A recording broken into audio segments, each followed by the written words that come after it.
एक शुंभ और निशुंभ का आतंक।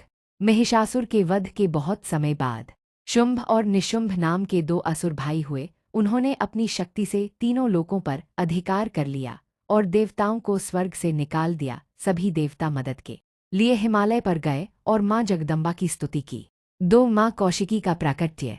जब देवता प्रार्थना कर रहे थे तब माँ पार्वती वहां से गुजरी। देवताओं की पुकार सुनकर माँ पार्वती के शरीर के कोश सैल्जा से एक अत्यंत सुंदर देवी प्रकट हुईं। चूंकि वे कोश से निकली थीं इसलिए उनका नाम कौशिकी पड़ा। उनके निकलते ही माँ पार्वती का रंग काला पड़ गया और वे कालिका कहलाईं। 3 विवाह का प्रस्ताव और युद्ध की शर्त।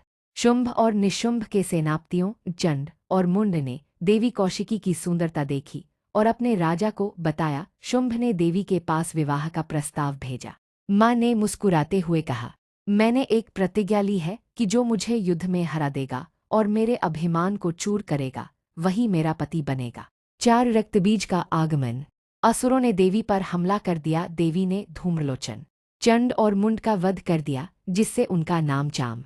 रक्तबीज को ब्रह्मा जी से एक वरदान प्राप्त था। अगर उसके शरीर से खून की एक भी बूंद जमीन पर गिरेगी तो उस बूंद से तुरंत एक नया और उतना ही शक्तिशाली रक्तबीज पैदा हो जाएगा। जैसे ही देवी उस पर प्रहार करती उसका खून जमीन पर गिरता और हजारों नए राक्षस पैदा हो जाते। युद्ध भूमि राक्षसों से भर गई।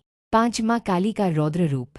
इस संकट को देखकर माँ दुर्गा के मस्तक भौहों से माँ काली अपने विकराल रूप में प्रकट हुईं। उनकी जीभ बाहर लपलपा रही थी और वे अत्यंत क्रोध में थीं।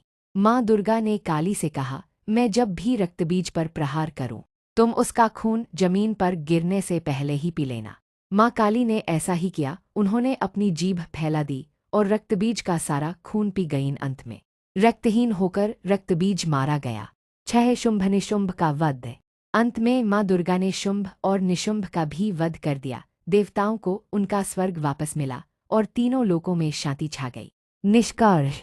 यह कथा हमें सिखाती है कि जब बुराई बहुत बढ़ जाती है जैसे रक्तबीज तो उसका अंत करने के लिए शक्ति को भी विकराल और रौद्र रूप काली धारण करना पड़ता है। क्या आप माँ दुर्गा के सती रूप या 51 शक्तिपीठों के बनने की कहानी सुनना चाहेंगे?